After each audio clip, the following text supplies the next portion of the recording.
मते हस लगुच कहवाई मोर सम्माननीय आंटी एवं मोर सम्माननीय नानी जो अभियोगटी आणुचंती मोर पूज्य पिता डॉक्टर प्रभात विश्वाल प्रति जो आरोप आणुचंती मु तांको केवल एतिकी मन पकई देवाई चाहे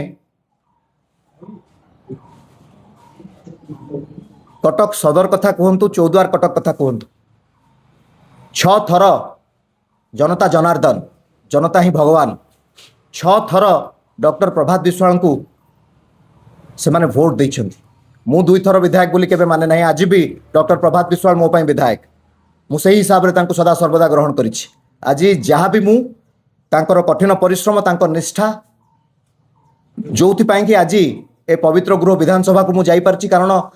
जनता जनार्दन डॉक्टर प्रभात विश्वाल को ऊपर विश्वास आस्था भरोसा रखी प्रभात विश्वाल को पुओ को पवित्र गृह विधानसभा पठेइचंती। तो मु एतिकी कहि रखिया पाई चाहे जो भली भाव में आरोप एवं अभियोग लगेइचंती सम्माननीय आंटी एवं नानी मु तांको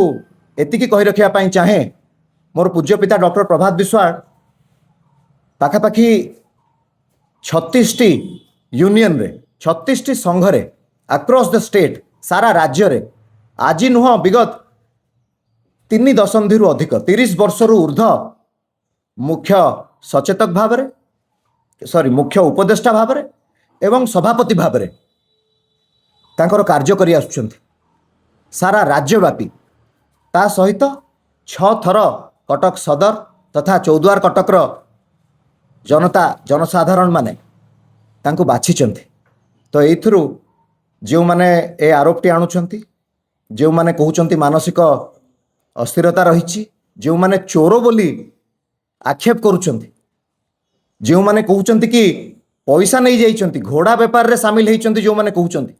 अच्छा देखंतु मु दृढ़तार सहित कहि रखिया पई चाहे कि आमे पैसा ना पूर्वरु केबे करप्शन रे थिलु ना आजी अछु ना भविष्यत रे केबे रहिबु। आपन को आगुरु भी मु एक कथा कहिथिली घोड़ा व्यापार आउ प्रभात विश्वाल ए दुईटी अलग अलग रास्ता केबे भी डॉक्टर प्रभात विश्वाल पैसा पाई राजनीति करि नाहंती। आपण माने आश्चर्य हेबे he is very passionate toward social work से पैशनेटली लोकों सहित रहिबा पई भल पांती।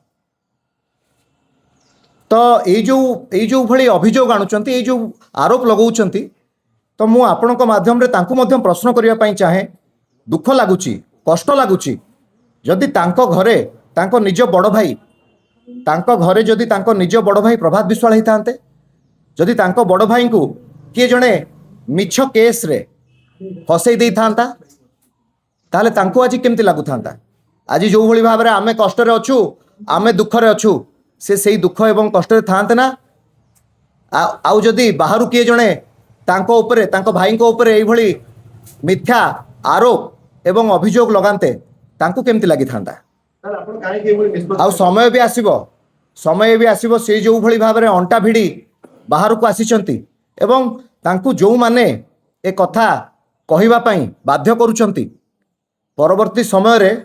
से निजे मध्य अनुभव करिवे जे तांको पछरे भी ये दल ठिया हेबो नाही।